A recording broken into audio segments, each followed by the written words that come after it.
All right, everyone, it's Wednesday morning. This is the morning briefing from the Celtic Way. We're we're in the international break now, guys. We're nearly, the football hasn't even started yet, and it feels like we've been in it for a while. But listen, we spoke about that yesterday, so we should have things to talk about with Tony and Ryan. Tony, hello. How are you? You well? You good? Yeah, not too bad. Not too bad. Don't often get asked that, so it's a weird one to answer. But I can't complain. Not a great deal happening. Ryan? Yeah, nothing to complain about from this side either. Things are looking good. International break, so enjoying the wee bit of downtime because it's going to be a long old season when Celtic return. I know there's a couple other international breaks dotted about the year, but it's going to be pretty much full throttle once they return a week on Saturday against Hearts.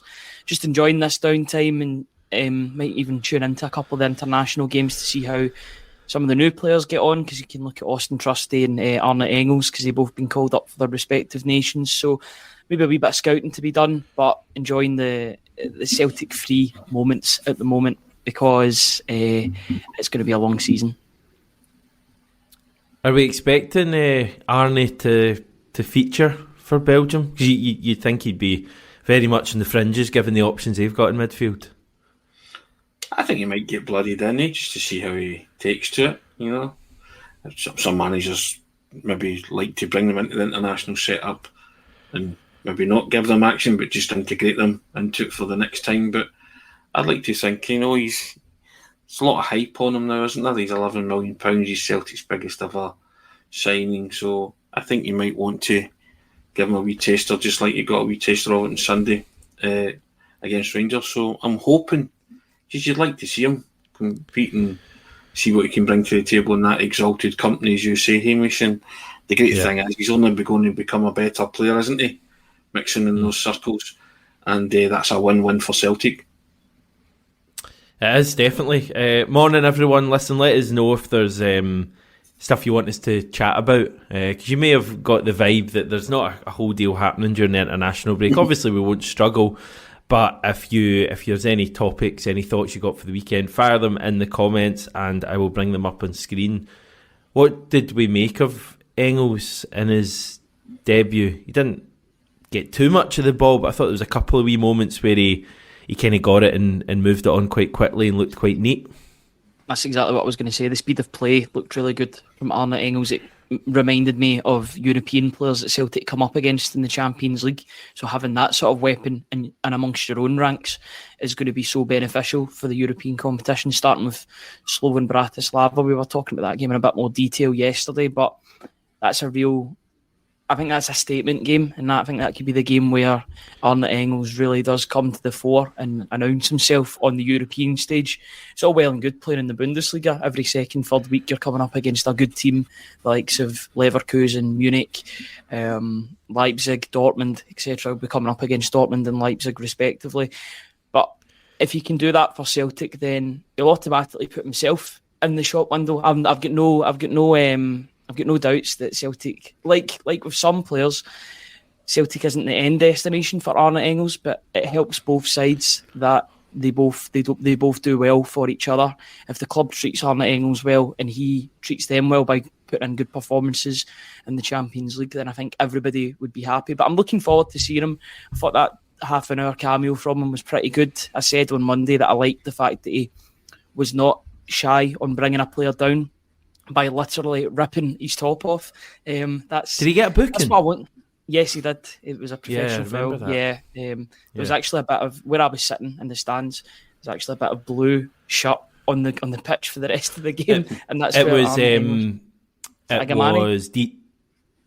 thought it was Diamande. I'm pretty sure it was Diamande because it's certainly Diamande. You wouldn't have seen this on TV, but for the last 10 or 15 minutes of the game, he was going about with his shirt hanging there. So unless there was two players going about like that, that's not bad in your debut. Literally ripping the shirt of our greatest rivals. It was the lasting picture for me of the game because I could just see it in my head. I've never seen a shirt being ripped like that, actually, from the man onto the ground. The only time that I've seen something near that was actually Scott Arfield against Olivier and Cham, you might remember, 3, 4, 5 years ago. he's actually pulling him back like some sort of Tom and Jerry cartoon because he can't stop Ncham from moving.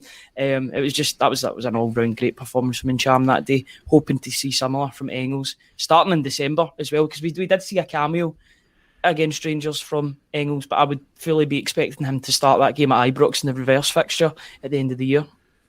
I tell you what, he should have got a penalty. Did he not get clattered? Engels. And it wasn't even looked at. I think there was 2 incidents. Somebody said there was a handball originally. They never even showed the replay. Yes, and then Engels was absolutely cleaned out in the next phase when he was going for the ball. And it was a definite I thought that. Yeah. I mean, I don't know what John Beaton's not seen there, but again, nitpicking, but them rules are them rules. I thought he looked very comfortable and accomplished on the ball. You can tell when somebody just their first touch and they've got a bit of class about them. And I thought, didn't do anything spectacular, but you just looked at him and thought, yeah, you can play. And I like the look, the look of Luke McCowan. Just like he's loving it. He's just living his best life. Get wired in. His old man was loving it too. And a wee spoiler coming up. I thought what Callum McGregor said to him was utterly outstanding. Do you want to tell people that just in case they haven't seen it? Well, he sort of told the great takeaway from it was he said to him, "I'll be there with you." I just thought those words were absolutely terrific. Wonderful leadership that was from McGregor and to a young boy and putting his mind at ease. This is exactly what he said to him. Go and play. You've got massive quality. Just go and run about. I'll be with you. So let's just go. I mean, that's, in a game like that, to assure a young man, that, don't worry, I'm here.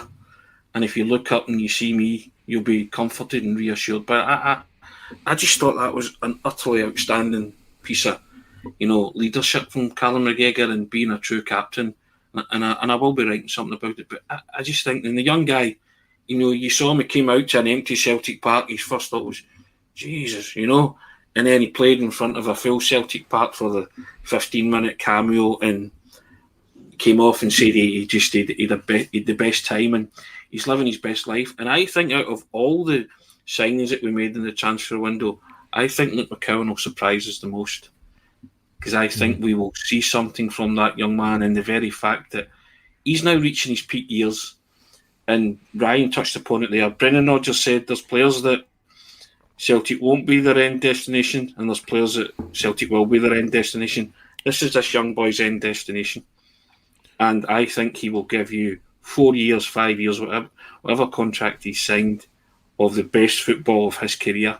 And if you've been watching him at Dundee in the past year, this boy can play and he can score goals, he can create goals, and he'll be a valuable asset to this football club.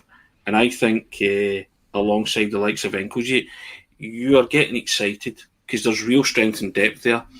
And you saw the way Bernardo played as well. I like to McGregor just being Callum McGregor.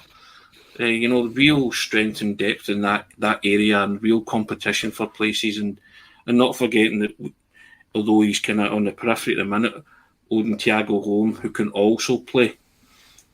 He's a good footballer.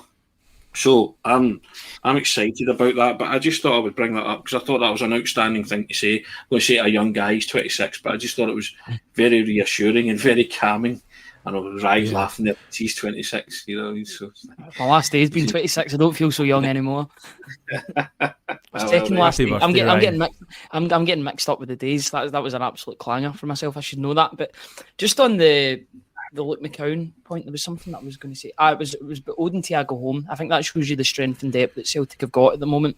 I think Odin Thiago Holm gets in every other team in the country, bar Celtic, or most teams. Because he's a talented young player. He can't even get on Celtic's bench at the moment. That's how strong Celtic are in the midfield. I can't remember the midfield being as deep and as strong as what it is just now. I know Matt O'Reilly's away and he was a great asset to the club goals and assists.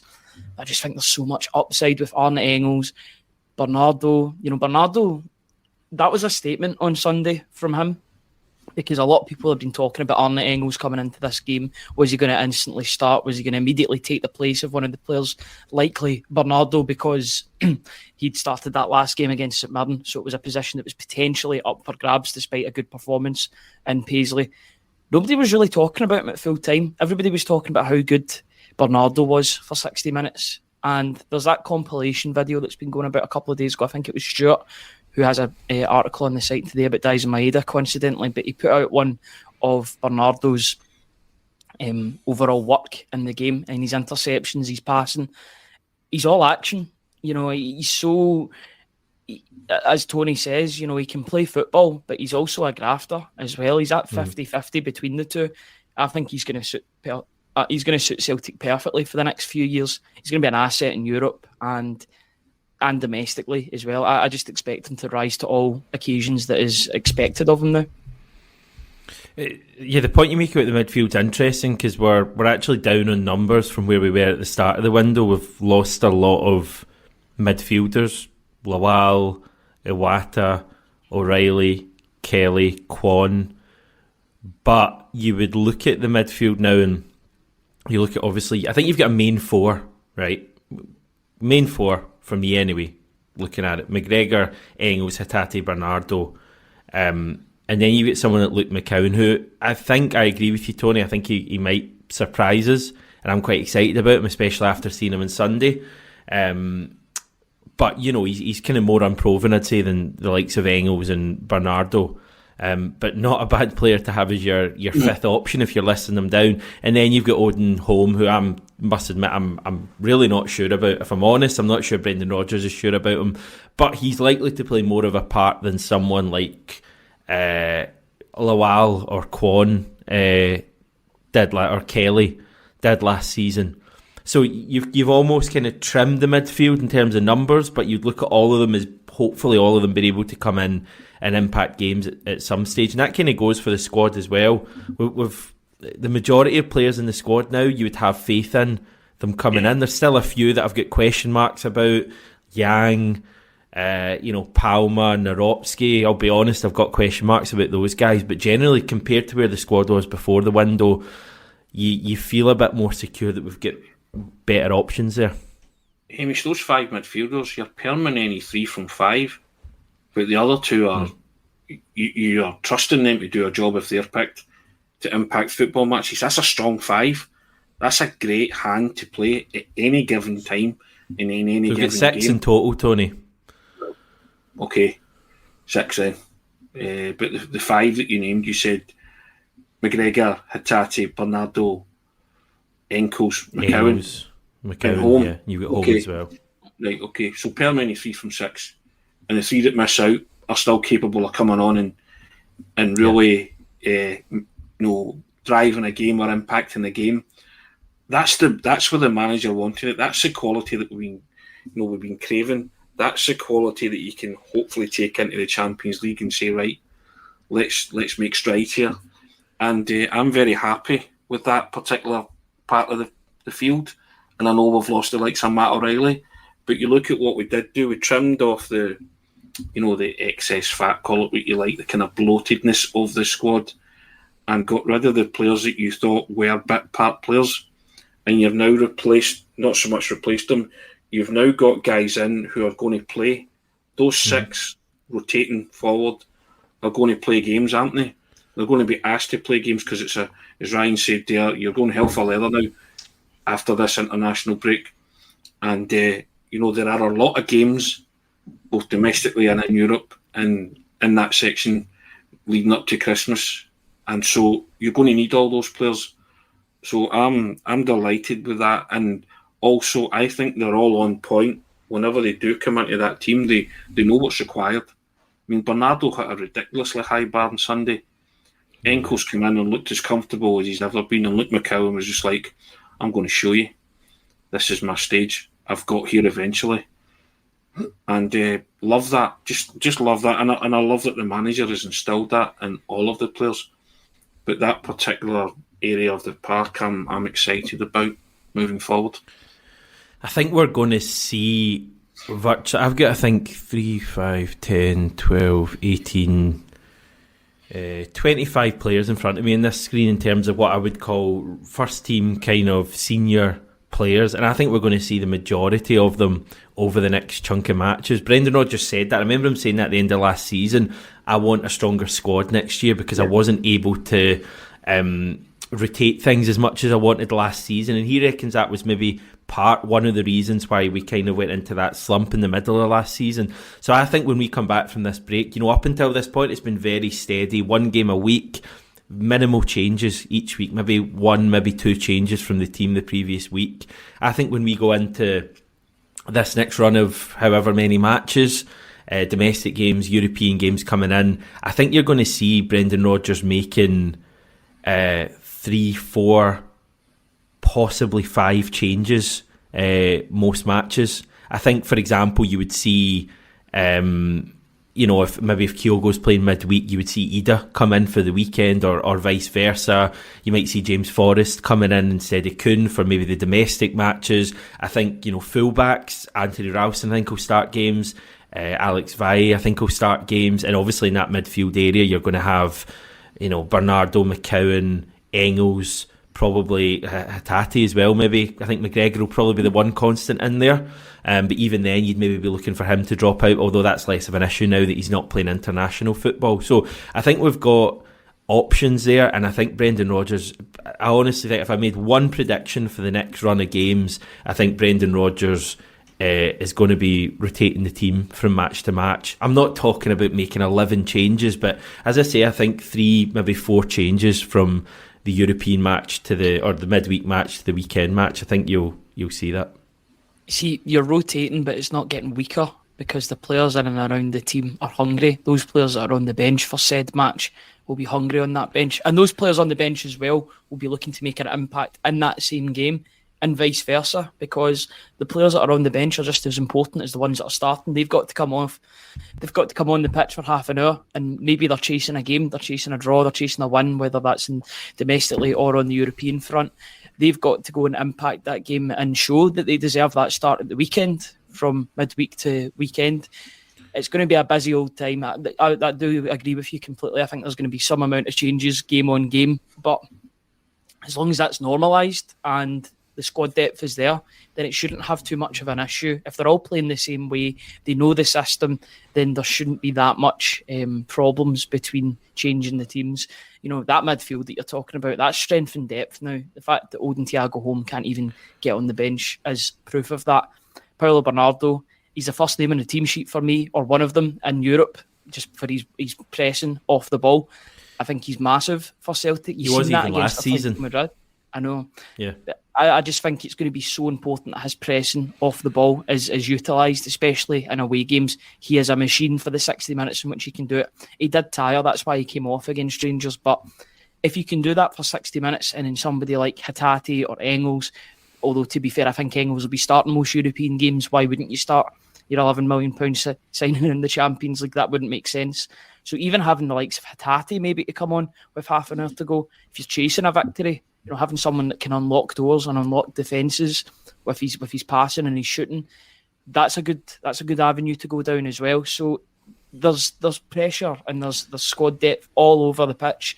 I just think having those defenders as well, the likes of Baye and Austin Trusty, they're going to be so important because they're in positions that have really been uncontested. So I think you'll then see the benefits of having players now in those positions, because Scales can take a game out, or Greg Taylor can be swapped out for Baye.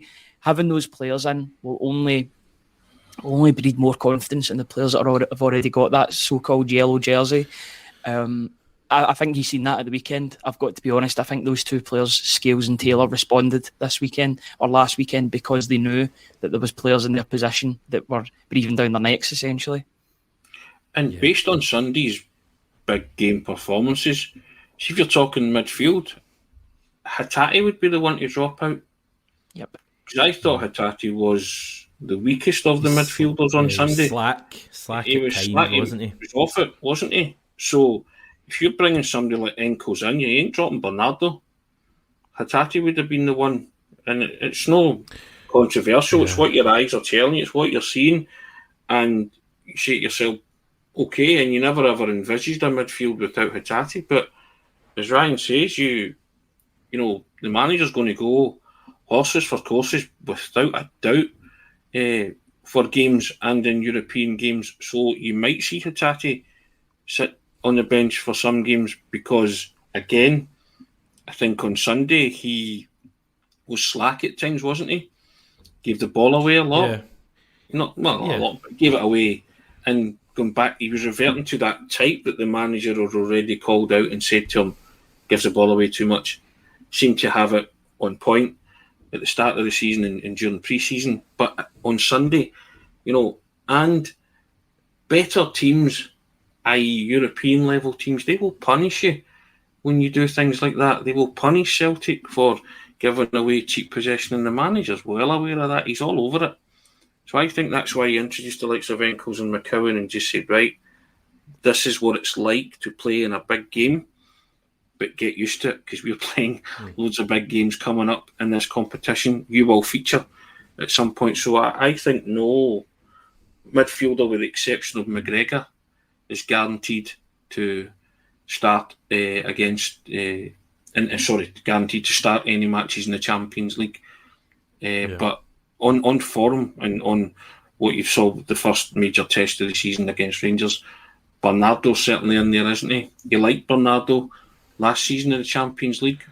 So I think there's one place up for grabs, and it's Hatate's, and it's up to Enkles and McCowan to sort of say to the manager, I'm your man. I just wonder if Rodgers... Engels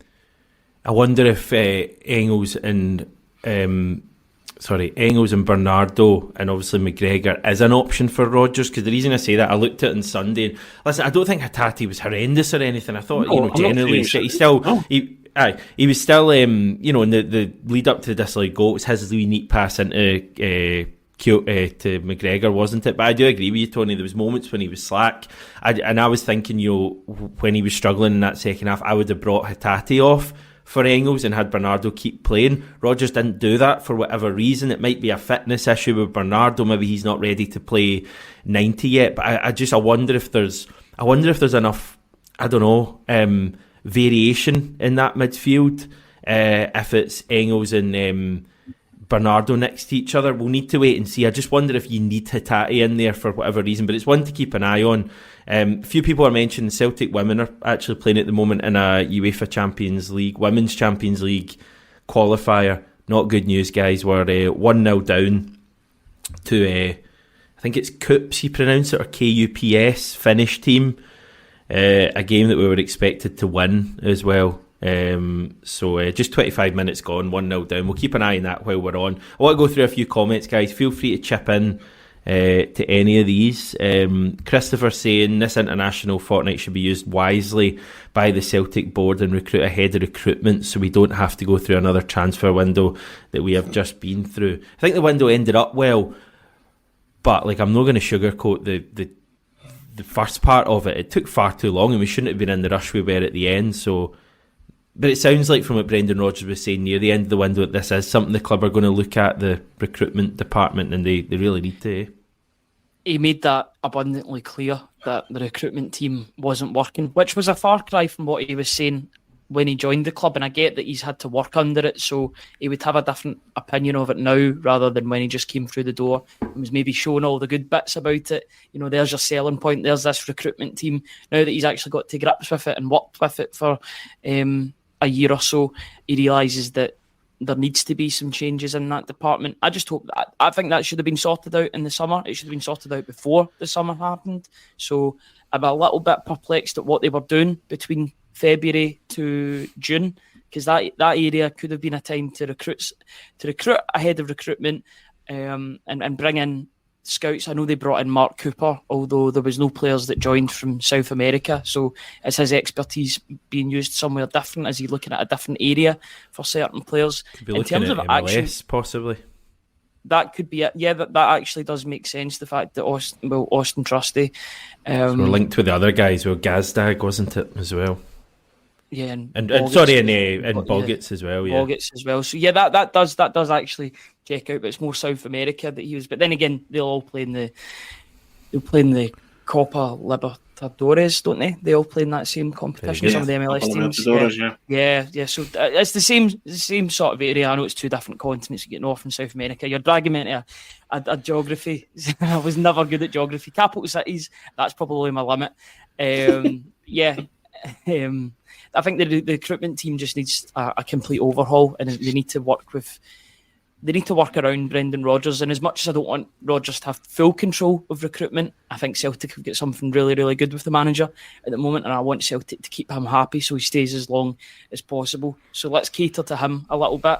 Maybe not give him full control, but allow him a big say in transfers whilst bringing in somebody that will deal with the recruitment. If you've got all of these same positions and all of these positions being filled, but also filled properly, then it only breeds well for the future. So, that's basically what I'm wanting. I'm wanting a better recruitment team because for 80% of that transfer window, it was a bit shambolic.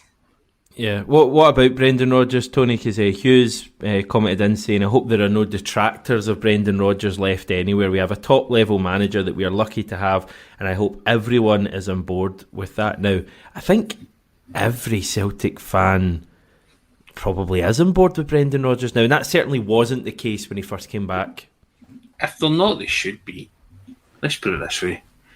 It was through Brendan Rodgers that he guided Celtic to Scottish Premiership and Scottish Cup double last season, and the way he skillfully manipulated the media at times as well, and then he's banged on about getting quality in. Yet the transfer window wasn't great, but it ended great, and he got his wish, and the team are pressed on. And any doubters, then fine. I've always said on this, I don't speak for the majority of Celtic fans. I speak for myself as a Celtic fan, and I welcomed him back with open arms from the moment he came back. I've mentioned it on this platform many times. I've written many articles about the fact that I, right away, said he was an elite level manager.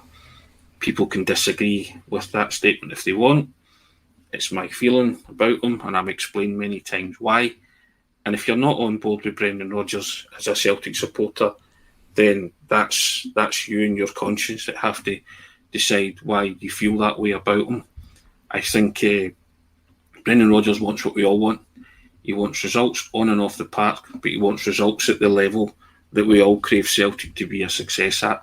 And I think this season is the one where it remains an unticked box in Brendan Rodgers' Celtic managerial career, and it remains an unticked box for a lot of people who've watched Celtic for the past couple of decades and have failed to see them make those inroads and make progress in Europe.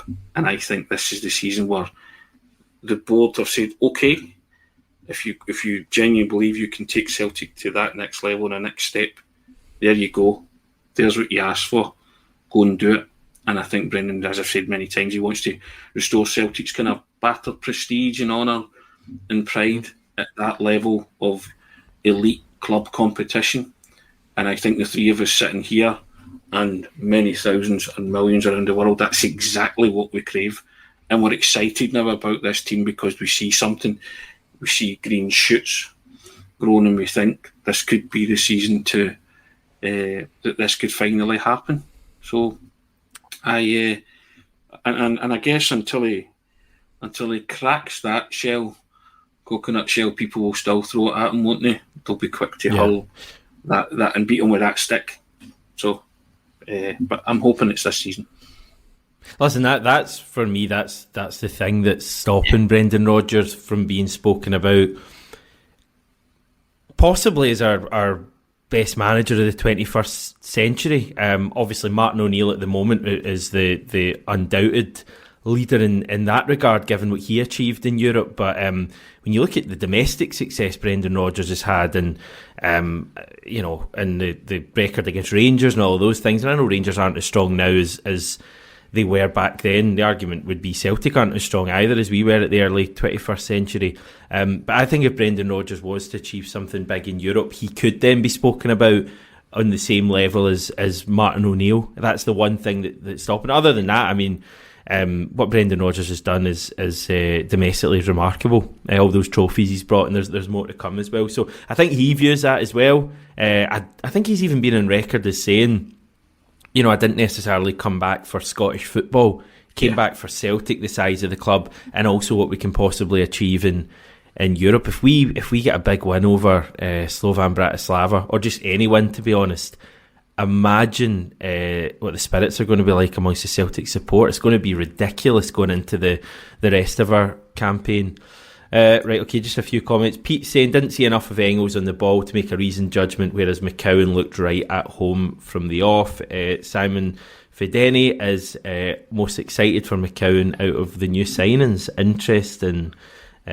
Charlie talking about the disallowed goal on Sunday. I mentioned this yesterday. I think one of you did as well. It comes off maybe as a little bit petty after a 3-0 win, but I think it is important you still highlight things even when your team's won. I thought that was very tight, and I'm not sure I necessarily buy the angle they were using. I'm not saying there's some sort of massive cover-up or anything. The point I'm making is surely they should have a better angle being used for VAR, one that's in line rather than at an angle. Because when I looked at the still of that, the Kuhn one when McGregor plays it to him, I don't think you can say beyond any kind of reasonable doubt that he is offside. So for me, that's something that definitely needs looked at going forward. It's always the good goals, isn't it, that get disallowed by VAR. I'm still reeling over Jota, and that was 2 seasons ago. That goal that he scored against Motherwell at Fir Park. Similar because it was a similar angle. Mm-hmm. Yeah, and it's also slanted as well. So would you not take into account the way the grass is as well, the way the two players are positioned? Either way, I don't think this will be, and I don't think we will see the thermal offside in Scottish football. It would just cost too much money, but you really do see the difference. Like, for example, in the Euros or in the Champions League, it's black and white. You can see if he's offside or onside because it's better technology.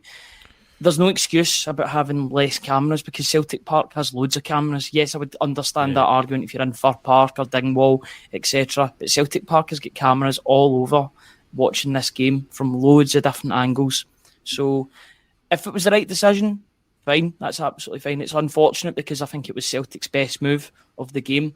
It was lightning quick. It was akin to the sort of football that they were playing against Manchester City and Chelsea, that counter-attacking, where within 5-6 seconds they've made it from defence to attack, and Rangers looked absolutely all at sea. Robin Propper looked all at sea as well as the rest of the defence.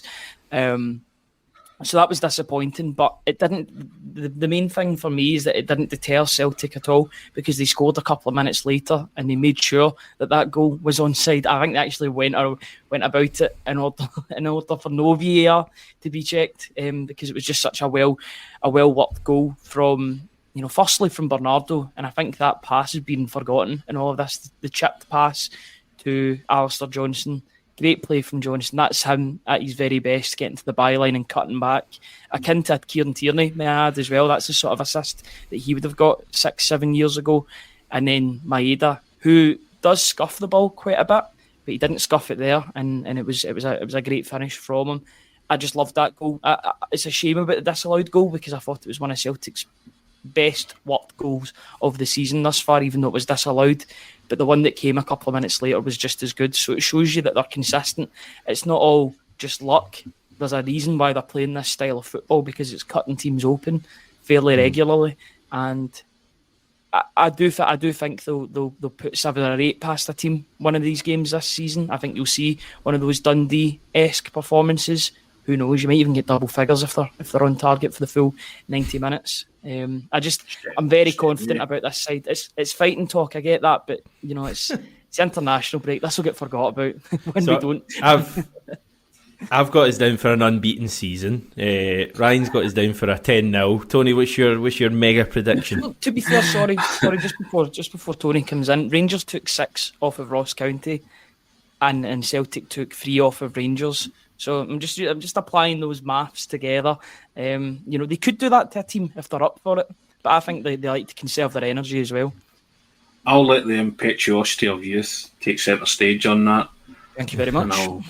and I'll let the season progress a wee bit before giving you my wild take. But on that goal, the on-field decision was a goal because it happened that quickly. It was a breakneck speed goal, and it wasn't a clear and obvious error, was it? Which was what VAR was brought in for. And it's as marginal could be.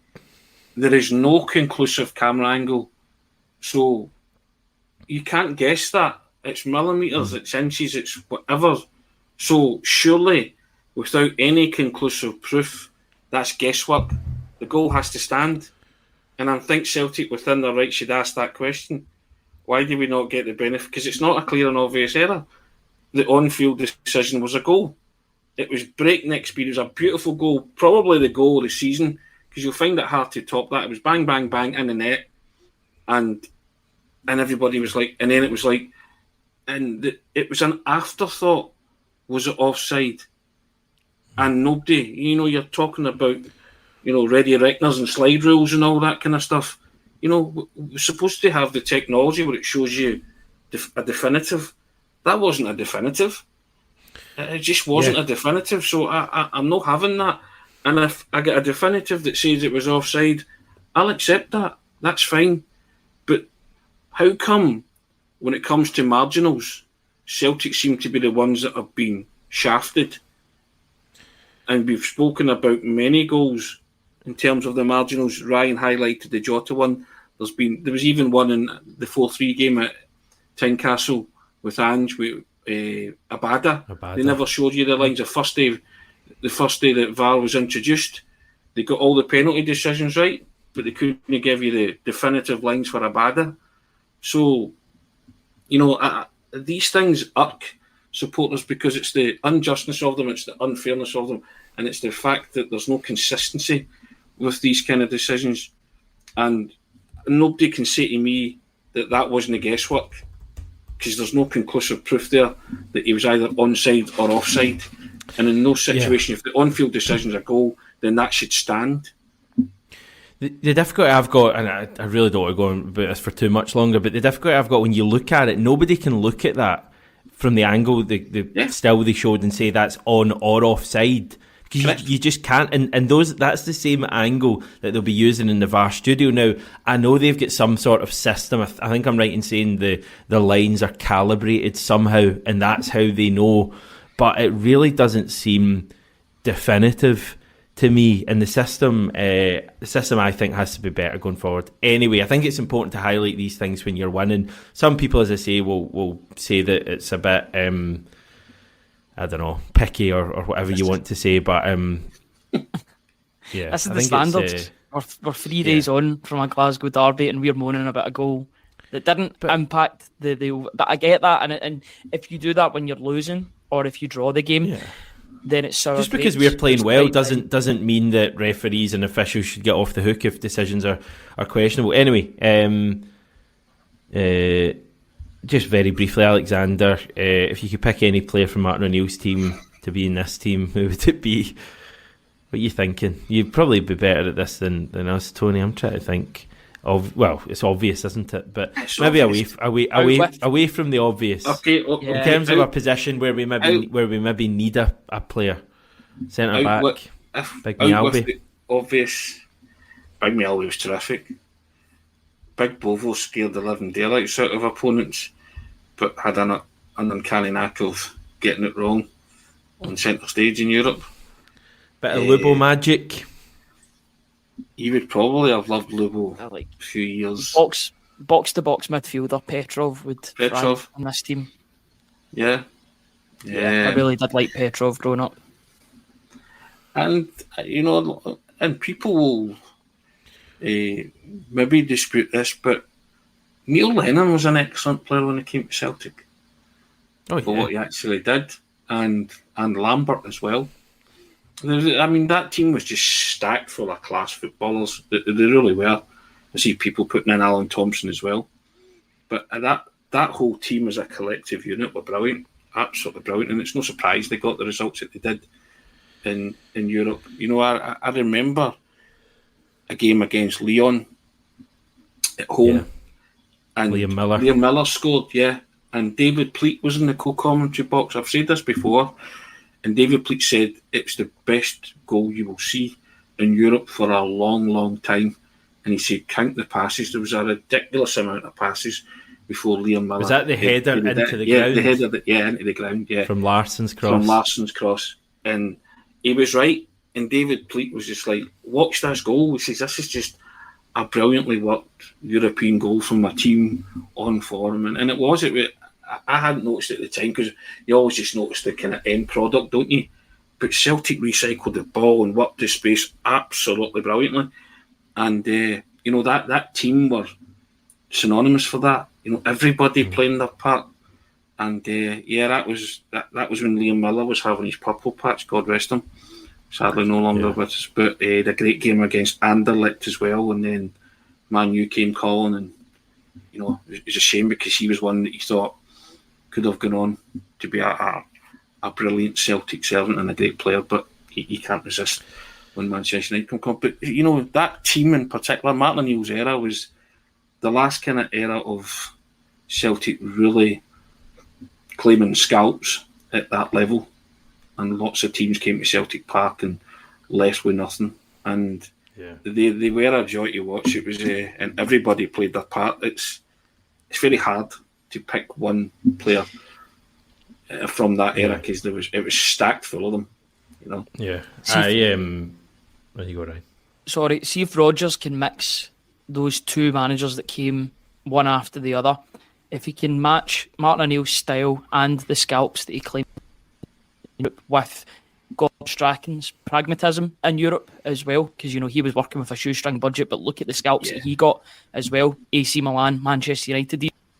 My earliest moments are sort of conscious moments watching Celtic really coming up against big teams. You had Rooney at Manchester, Ronaldo at that, Ryan Giggs, and then AC Milan, Kaká, etc. Dida in goals, of course, infamously.